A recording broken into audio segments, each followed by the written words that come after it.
I'm Jeff Hunt. He's Bill Thorpe. It's Thursday.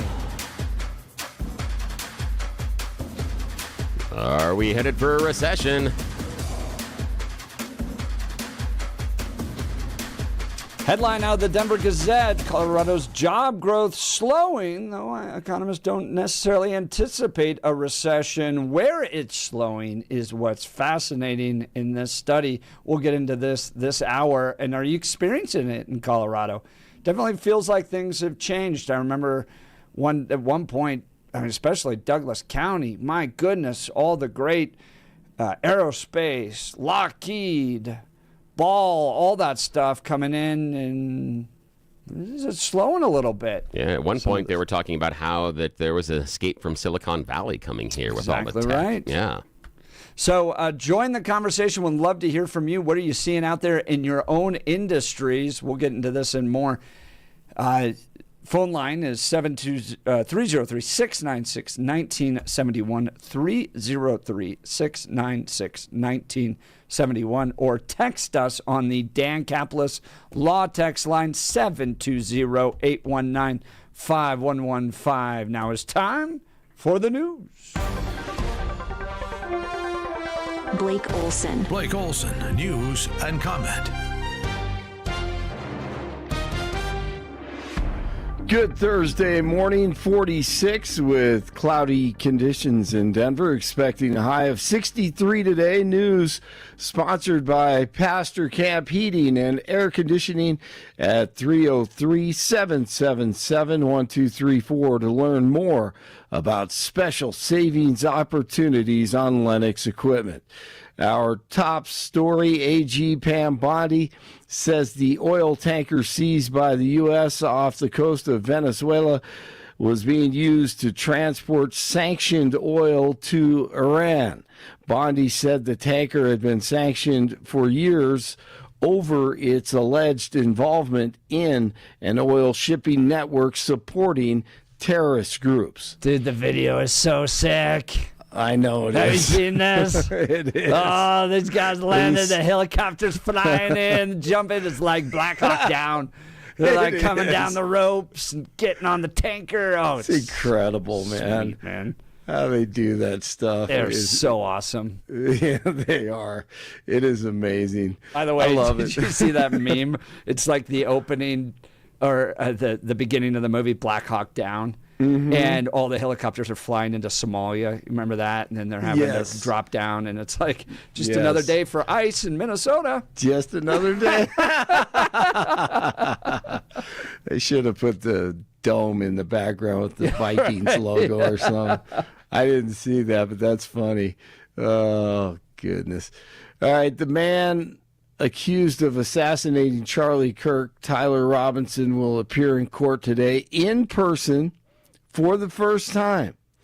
On Wednesday, for the first time, Candace Owens was critical of Erica Kirk because she had some negative things to say about quote-unquote conspiracy theorists. Sounded like she was talking about Candace and going after Candace, and basically said you can't go after the family of Turning Point USA. So that took up much of the show, the content on Wednesday. But to me, the best part of the Candace Owens show on Wednesday was Tucker Carlson interview with Theo Vaughn that she played and talked about. Tell me how this guy became so radicalized that he murdered a stranger. I'm not saying it didn't happen. I'm saying I want an explanation for how it happened. Why wouldn't I? I agree. Oh, we can't talk about that because it'll prejudice the jury pool. Really, you've told the world that you have both a confession from him in his text to his boyfriend and the murder weapon with his fingerprints on it. I think you've got a pretty solid case.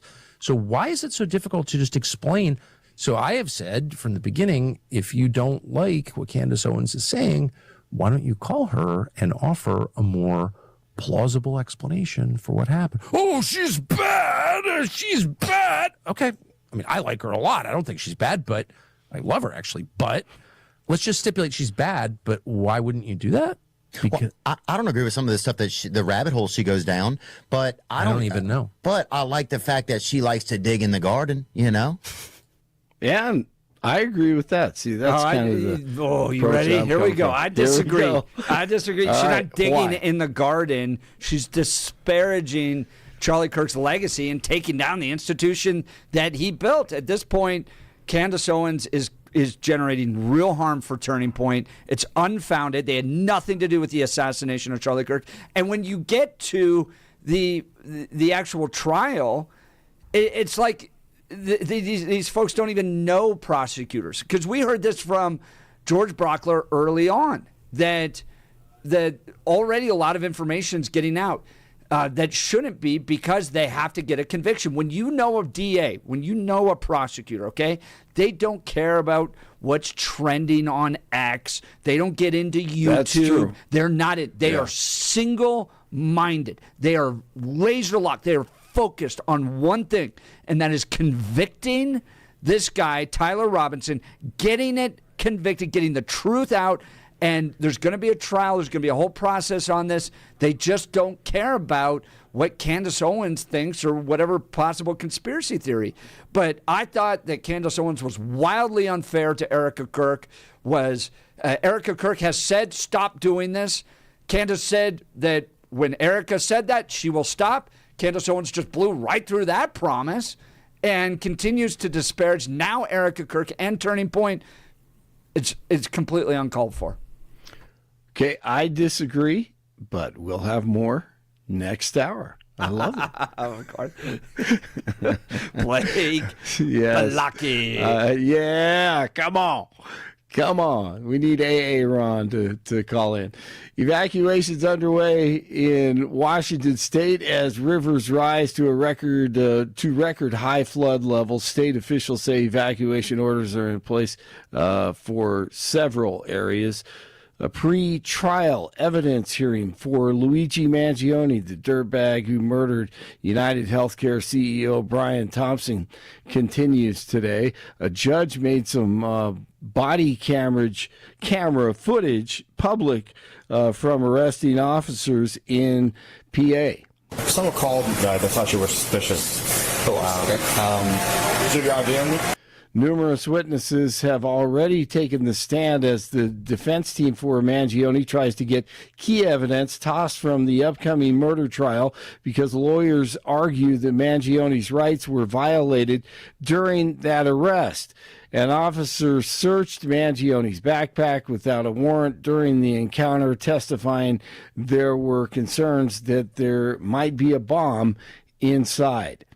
Waymo officials say a woman recently gave birth while she was inside a driverless vehicle headed to a San Francisco hospital. I just heard about that. I did not hear this. This is crazy. The pregnant passenger was apparently in labor Monday night. This is pretty cool. When Waymo's remote rider support team determined that some unusual activity was happening in the vehicle, the mother and the newborn reportedly made it to the hospital safely. Thank God. You may not know this story, but there's a lawmaker in Colorado, a very prominent one, that gave birth to her child on the side of a road. Do you know who that is?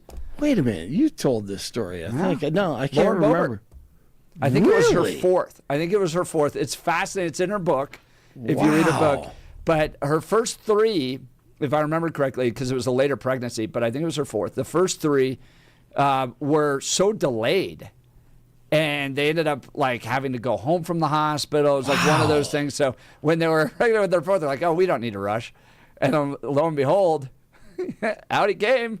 That's on the side of the amazing, road. man. I think they were on the side of I-70, and it was I think a state trooper escorted him after helping her deliver the child on the side of the road. That's old school. You know, when That you were is growing old. up, how you'd she's hear tough, man. That's like right out of a rifle, Colorado. No doubt. No doubt. I guess it fits with her. I mean, it would be kind of weird if she actually had the baby in a hospital, right? You know? I mean, She's tough, man. right. Absolutely. I mean, back in the day, you'd hear your grandparents or aunts and uncles, you'd hear these stories about where people gave birth, man. It's just amazing. So in the future, this is what will happen with Elon Musk's robots. It will Okay. you'll give birth and it will like pop out of the car. The little doctor robot will pop out of the Yes. car and deliver the baby for you. Yes, Right there. So the Waymo will absolutely. drive you. The robot Yes. doctor will just pop out of the trunk Right. and help deliver the baby. There you And go. an arm will stick out of the car with cigars. Handing them out to people. I love it. Let's get it going. Man, I have an old neighbor. He is just, I mean, he thinks this thing's just going to blow up in a good way.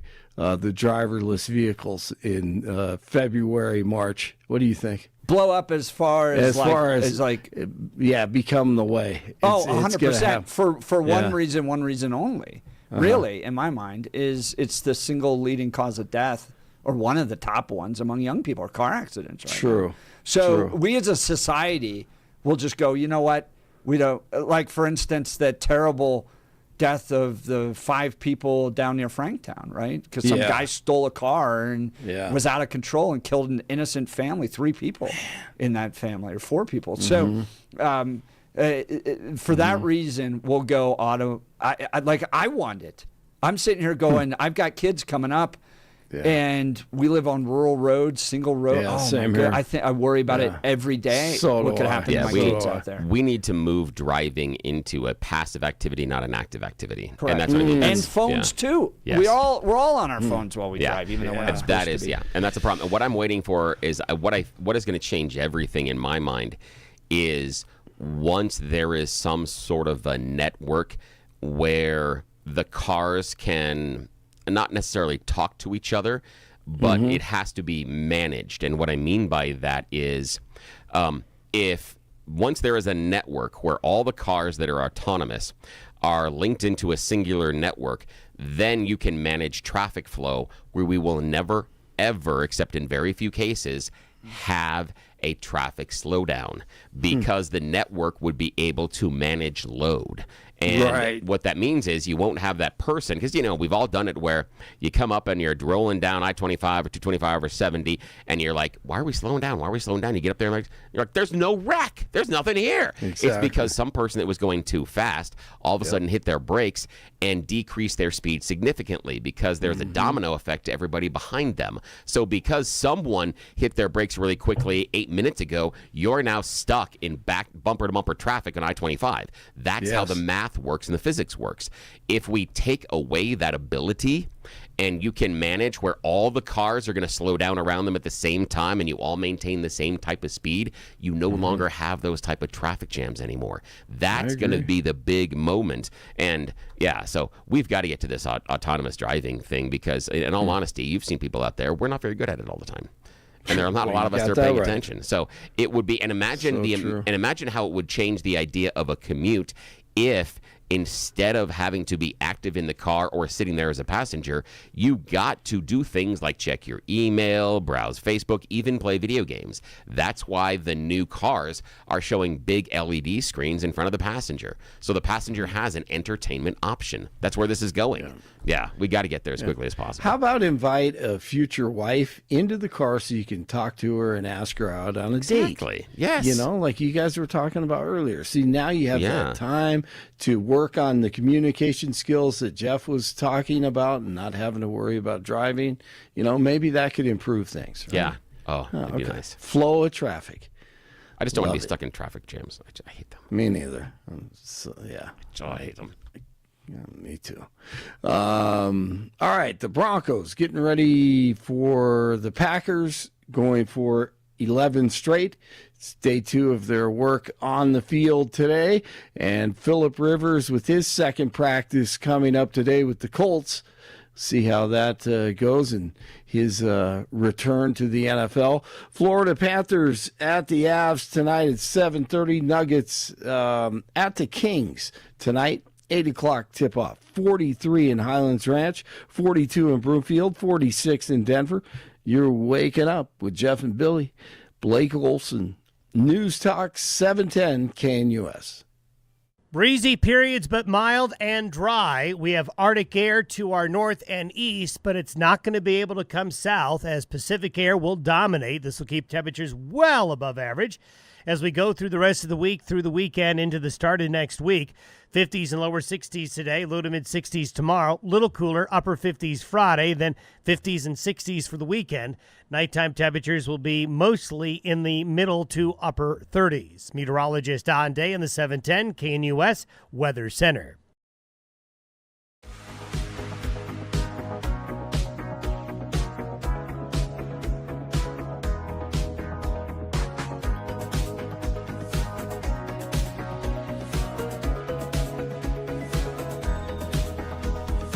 Headline from the Denver Gazette: Colorado's job growth slows, though economists don't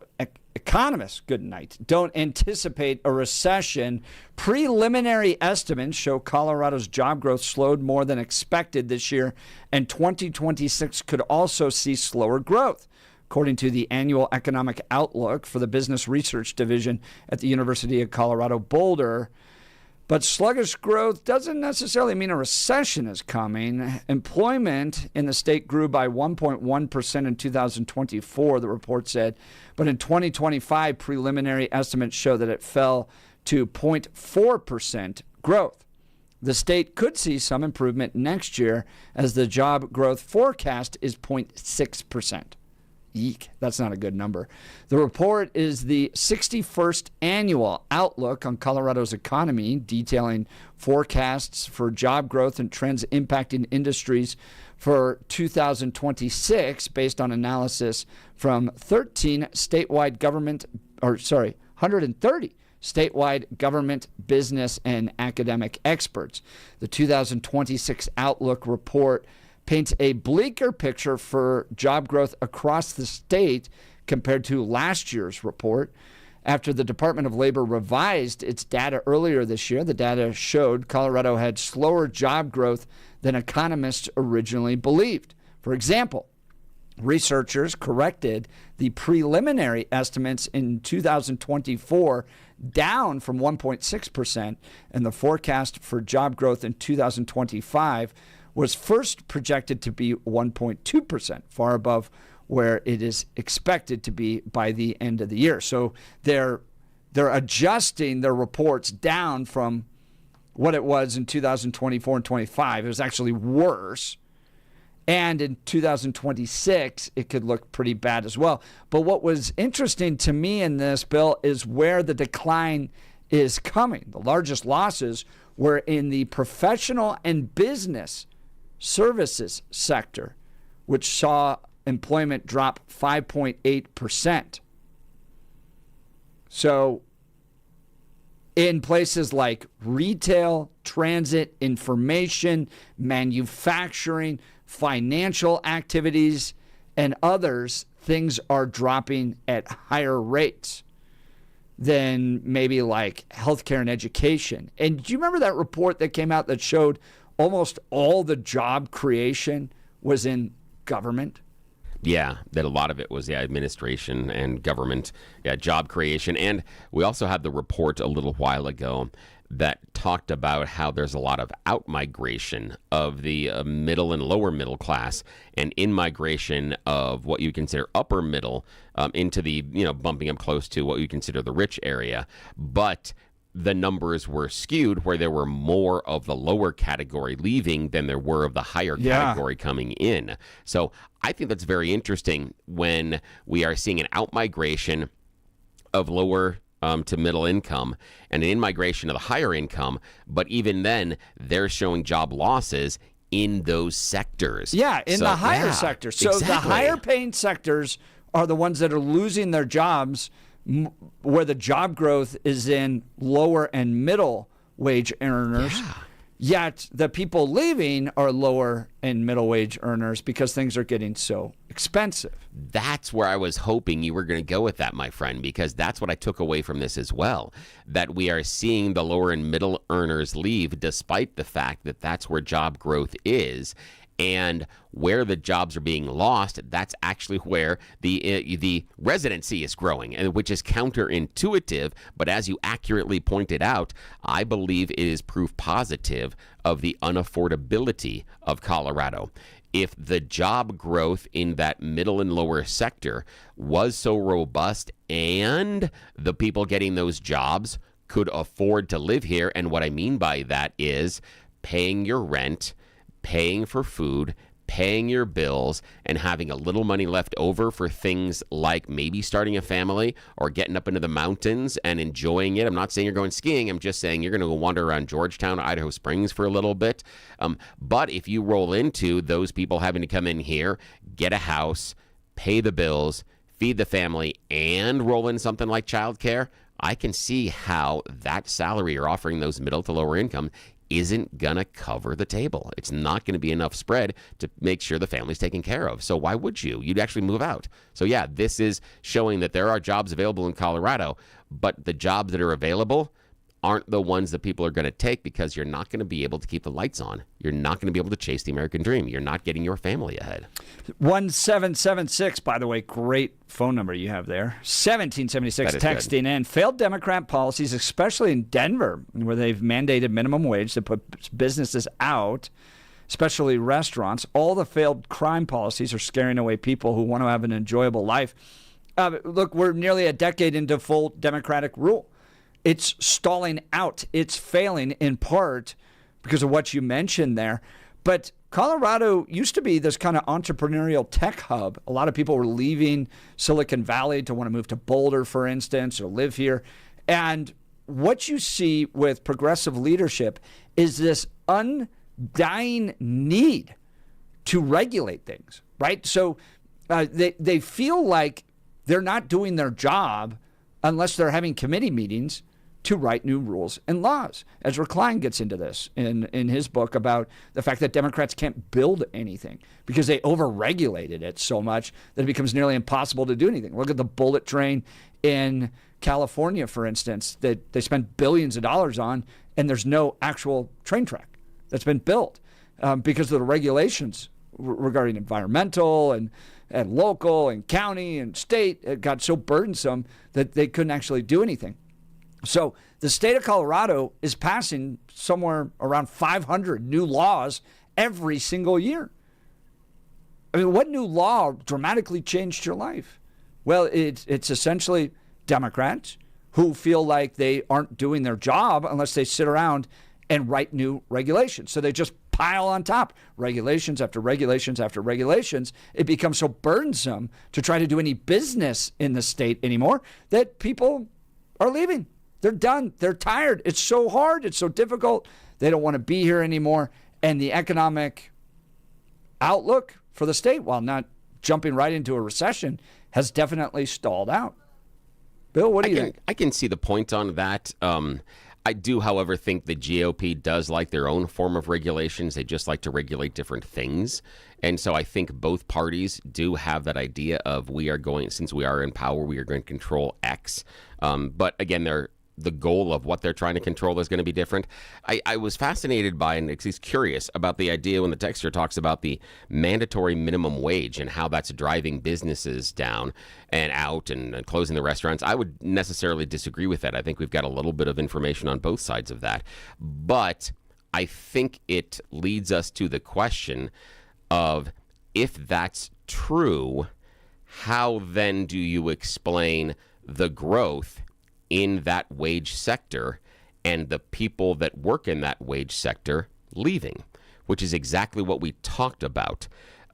If that mandatory minimum wage was so burdensome, we wouldn't see growth in that sector as far as those who are where the jobs are. But in that sector, that's where the jobs are. It's also showing us that people, in my opinion, are out migrating. The out migration, they're leaving the state based on that number not giving them affordability, meaning they can't buy a house, buy a car, raise a family there. So what I'm hearing is, if the argument is, well, if we only had a lower minimum wage, then this would happen. I don't see how that gets us to larger employment in that sector and making it more affordable. I'm not necessarily advocating for, hey, what we need to do is raise the minimum wage. I'm just saying that the base argument of a causal point of this is the higher minimum wage, I think is somewhat disproven based on the fact that that's where the jobs are as far as job growth, and the people that are getting them are leaving. Bill, I don't think that's where you see the job growth. You see restaurants shutting down all the time. Where you're seeing that lower and middle wage employment growth taking place is in government-sponsored jobs. So they're taking money, they're redistributing it via the power of taxation and the government. But when you have the private sector, like a restaurant in Denver, trying to open up because of those minimum wage laws and the regulations that they're facing, they're not doing it. They're shutting down. Denver's seeing a higher rate of restaurants shutting down. So much so, they're drafting letters desperately pleading with the mayor to do something about these minimum wage laws. So I think where you are seeing that lower middle income wage growth and job growth happening is when the government is involved in taking money from people to do it. And you see statistics showing that, where private sector jobs are not growing in Colorado, and all the growth is coming from government jobs, which just means we're becoming more and more dependent upon the government, which just kills innovation and ruins the state. But I could be wrong. Join the conversation. Give us a call, 303-696-1971, or text us on the Dan Caplis Law text line at 720-819-5115.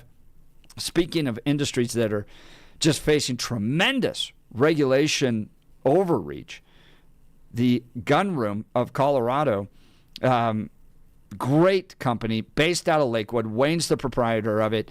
We are watching gun shops all over the state of Colorado be forced out because the regulations are so burdensome at this point that if you are a law-abiding gun owner, you have to jump through a tremendous amount of hoops in order to be able to exercise your Second Amendment rights. So some gun shop owners heading to Wyoming, heading to Montana, Idaho.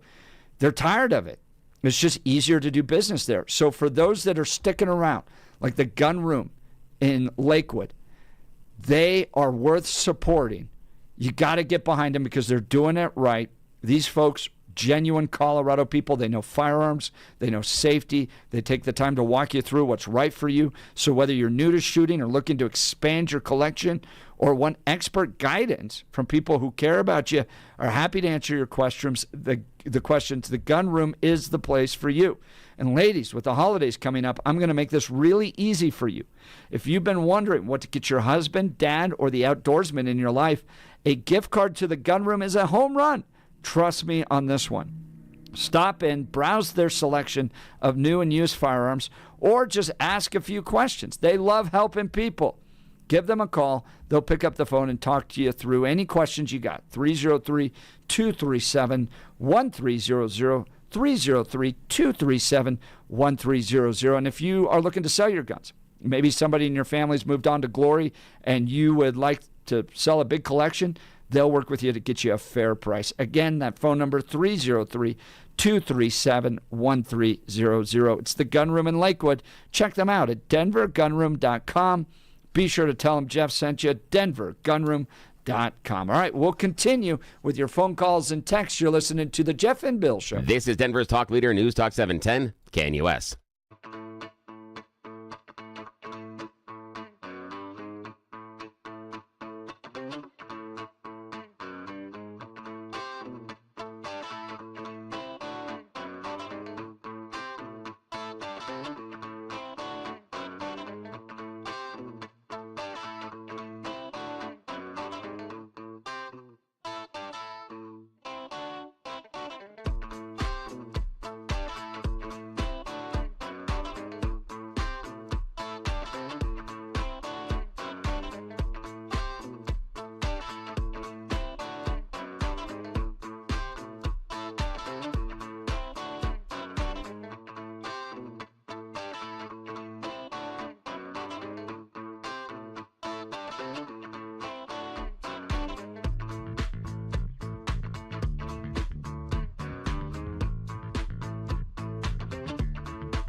We are back talking. A headline out of the Denver Gazette: Colorado's job growth slows, though economists don't necessarily anticipate a recession, but it's not great. And it's falling in particular areas, one being professional and business services sector, which saw employment drop 5.8%. Goodness. In addition, retail and transit down, information down, manufacturing down, financial activities down. The only thing that is really going up is education and healthcare, in part because the government there is spending money. Yeah, and they did say that GDP is expected to rise, but that's not necessarily the silver lining that we would expect. And part of it being is exactly what Jeff is talking about, that total employment is down because remember, there are two ways to square the circle when we're talking about taxes and funding the state's budget. One is a gradient tax system where you soak one side or the other. The other one is more bodies. Because of how Colorado's tax structure is set up, we need more bodies. It is built on employment, and that's fair. And what we need to recognize is we are already operating at a state deficit, and getting fewer people employed in the state is going to hurt the tax base, meaning we are going to end up in more of a budget hole, thanks to many of these unfunded Democrat programs where they took one-time money and made long-term things out of them. Once they decided that we're going to feed all the kids in school, even though I'm in favor of it, but it's dumb not to make it means tested. We don't need to be feeding the rich kids at Cherry Creek and other schools around the state. That doesn't need to happen. So that's one of the problems we're going to have, is we are lowering the core tax base that is going to allow us to pay for some of these things. This budget deficit's going to get worse if it keeps going this way. So what do you think of the direction of Colorado under Democrat leadership? Now nearly a decade in, it seems things are stalling out. I think the state is overburdened with a tremendous amount of regulations, and Democrats can't help themselves. It's like their core purpose on this earth is to regulate things out of existence so that everybody becomes dependent upon the government. The government is going to provide your job. The government's going to provide your housing. The government's going to provide your food and your health care and everything. This state is becoming more dependent upon the government every single day for every aspect of our lives. This is not a free state. There's no liberty here. You need to empower particularly entrepreneurs to be able to create. They're unique in that. And no amount of government central planning is ever going to be able to deliver that. And you see this with Phil Weiser. The other day, he put out a post. He said, oh, housing's so expensive. You know what we need? An affordable housing czar. You remember when Jared Polis created that person to save money? It was like a department to save money. Yeah. And then all they did was just pay each other more. Yeah. I think that what we can do is when they say that we need this person with the czar, I keep looking at the idea is how many times that worked out so well? How many times have you gone, oh my God, I can't believe they appointed a czar and everything is now rainbows and sunshine. And it's never worked. But they can't imagine. This goes back to Mikhail Gorbachev and Margaret Thatcher. And Gorbachev saying, if you aren't in charge of feeding your people, how are they going to eat? Yeah. Margaret Thatcher said, it's not my job. There's a powerful force out there called the entrepreneurial free market spirit that if you just unleash it, creates things. And then people, with the exchange of money in their wallets, determine what the prices are. And it's determined freely without the intervention of the government, which just makes everything more expensive. Yeah. And as long as the government comes in and says, hey, that food that you're growing, you just can't poison people. Okay. That I'm okay with. Yeah, we're cool. That I'm okay with. Yeah, that we're okay with. Beyond that, you're like, okay, yeah. Let's go to the phone lines. Charles, New Mexico. Good morning, Charles. You're on with Jeff and Bill. Hey, good morning, sir. Good morning. This is my first time to wake up with Jeff and Bill. I've been hearing about you. I'll say that song is really a great promo, and so that's thanks. I really enjoy that, and you guys are just really doing well. I'm you're outperforming. I tell you, there's a lot of people that would agree with me. Your discussions, your topics, you're locked in. And I guess I'll make a joke that I think you've been to the Peter Boyle school of well-read. Here's the thing is, that is a compliment on a level that you don't understand how much that means to both of us. And this is why, Charles, since you're just tuning in, one is on the background of the show. You got to understand the history that the both of us have entwined with Peter Boyles. I've known Pete for decades. I actually knew his daughter in college before I ever met him, and I have done two, and I will say it, kind of tongue-in-cheek, tours of duty as his radio producer with him. He and I have been through wars together, both figuratively and literally, covering Iraq War and things like that. And Jeff has a connection to Peter Boyles, the Denver radio legend, because Jeff's father, was also in radio and used to do the radio show that followed Peter Boyle's morning show. So both of us have a long-term connection to Pete, and you don't know how high of a compliment that you just paid us is. I don't think either of us deserve it, but we sure do appreciate it, sir. Oh, I think you do. But yeah, I wanted to. I look forward to talking to you more, and we'll have more pleasantries to follow another time. But I did want to kind of get to this matter. Yeah, please. There's boom and bust cycles. I don't think there's we know there was a boom in Colorado, and those of us who were living it, I was always watching my backside. I thought this can't keep going. The way the real estate grew, the jobs, people coming here. I hate to name drop, but even Mr. Hickenlooper said we're having 100,000 people move here every 6 months, and this was like in the aughts, maybe. Spoke to him a time or two on live radio on one of your competitors' show. I'm sure you guys you're not ashamed to say the name Mike Rosen. Worked with him as well. He's a great guy. Yeah. Many years. I hope he's doing well. I wouldn't know, but it's not a time for that. But the big deals in Colorado for me, I got priced out. I was an hourly worker. I was a landlord on the side, but I got priced out.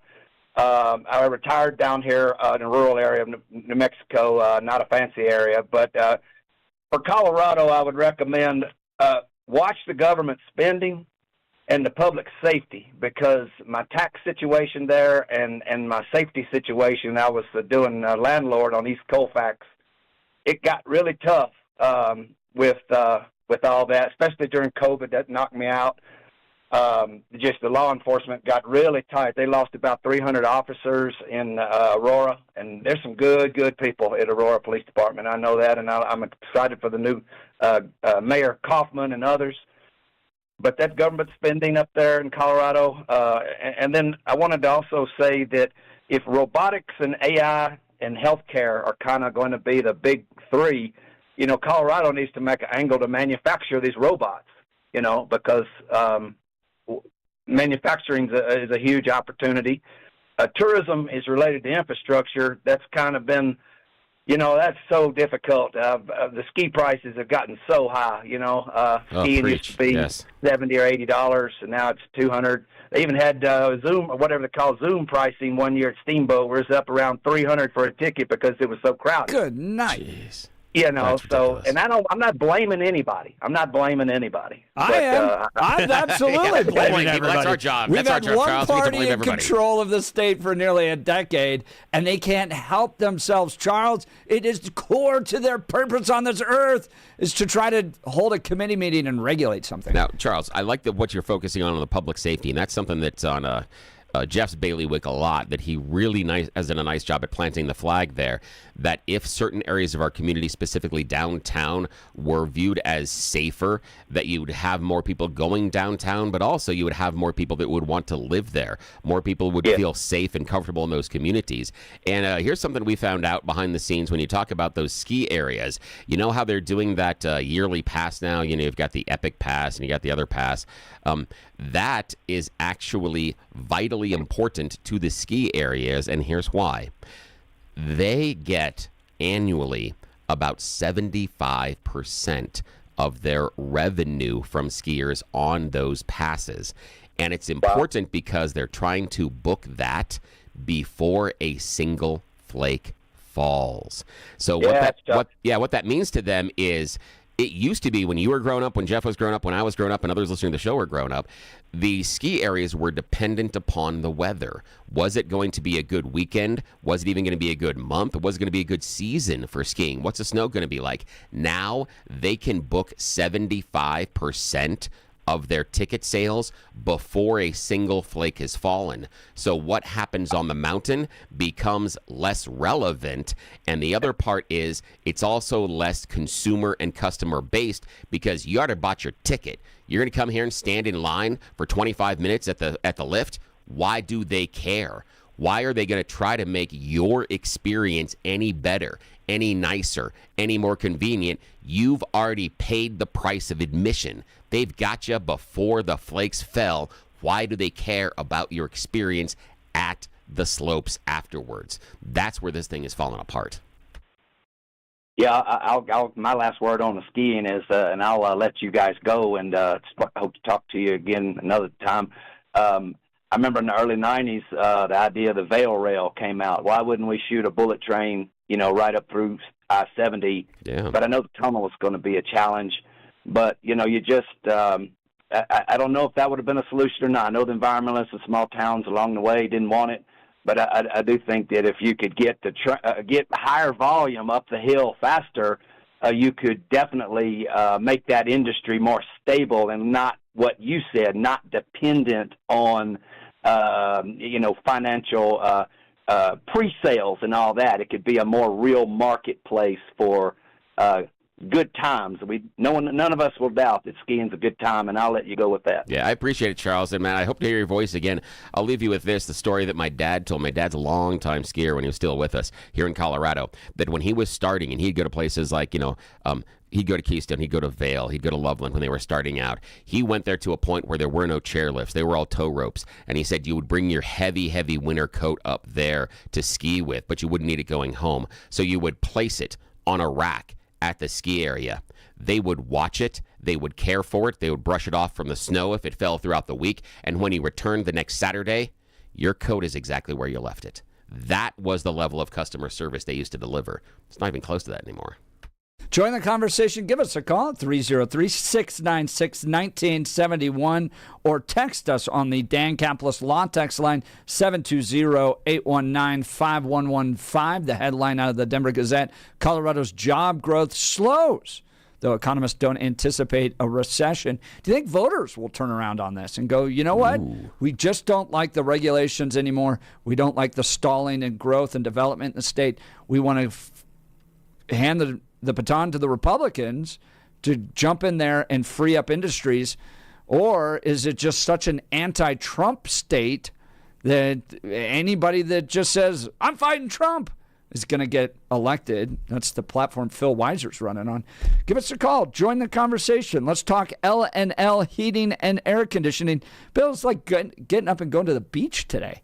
Yeah. It's so warm outside. It's ridiculous. In December. Folks, I want to talk to you about how great L&L heating and air conditioning can be in servicing your air conditioning and heater needs. You know how unpredictable Colorado weather can be. One day it's 70 and sunny. The next, you're reaching for that thermostat. That's why I trust the team at L&L Heating and Air Conditioning. They've helped Colorado families stay comfortable for years with honest pricing, reliable service, and that small-town integrity that's hard to find. Right now, they're offering a furnace system evaluation for just $59.95. And if another company's trying to sell you something big, L&L will give you a complimentary second opinion so you can make the right call. Here's a bonus. With any new furnace or AC installation, you'll get a free programmable thermostat or carbon monoxide detector plus no trip fees, next day installations, and 100% satisfaction guaranteed.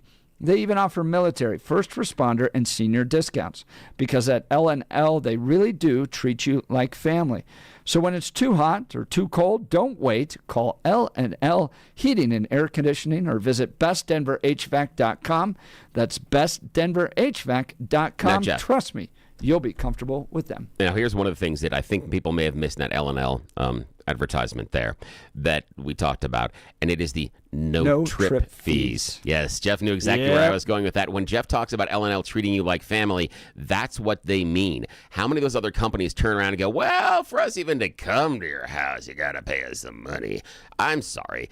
What about if Aunt Sally said, if I want to show up to Christmas, you got to pay me the $20 to get there? You'd be like, Sally, yeah, we'll just Zoom you. That's fine. Yeah, this is when Jeff says these people deal like it's a small town business and deal with you like family. They're not trying to squeeze every nickel, dime, and quarter out of your bank account. They're trying to make sure you and your family are happy, you and your family are warm or cool in the summer, and to make sure that it's affordable for you. They easily could throw trip fees on there. It would cost Jeff like half the month's salary just to get him out to his place because he lives in the middle of nowhere. But that's the kind of service that L&L gives you. They're going to treat you as if you are friends. They don't charge you just to come out to your house, and they'll give you a complimentary second opinion. When you call them, you're going to be treated as if you're a member of the family. We trust them. You can too. Pick up the phone if you've got any concerns about your furnace before it hits the wintertime where this snap is going to happen. You know how late December, January, when the snow comes. That snow hits late January, February, March. You got to take care of this before those really cold days there. When you wake up and the house is freezing, that is one of the worst mornings in the world. Don't make that phone call when that house is freezing cold. Make the call today to make sure you're going to be fine when that temperature drops. And they're not going to charge you a single cent to just come out and look at your furnace. It's a $55 analysis. But to get there, it is complimentary. There aren't a lot of companies that'll treat you that well today in Colorado. So these are the guys we trust. Great word. We'll continue. You're listening to the Jeff and Bill Show. This is Denver's Talk Leader, News Talk 710, KNUS.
Welcome back to the Jeff and Bill Show. The headline, Colorado's job growth slows. And the results kind of mirror what we saw with some reports earlier, that a lot of the growth in Colorado has been with government jobs, not private sector.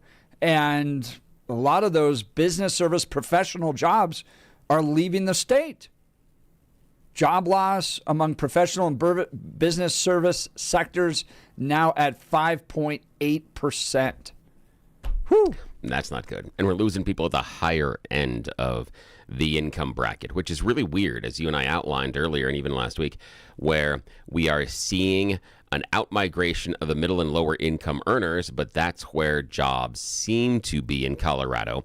But the in-migration is the higher paid professionals, but that's where we are shedding jobs. So that is a double whammy for Colorado and our tax base and our budget, because the people that could take the jobs are leaving, and the jobs that are leaving, people are moving here for. So that is a double whammy. So we have people moving here for a smaller pool of jobs while the people are leaving, while we have a larger pool of jobs. That's not a mathematical equation that works long term.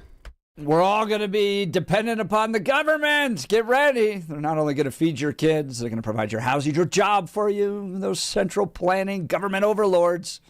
Welcome to the communist state of Colorado. Just hope the cheese is better this time. We'll continue the conversation. You're listening to the Jeff and Bill Show. This is Denver's talk leader, News Talk 710 K.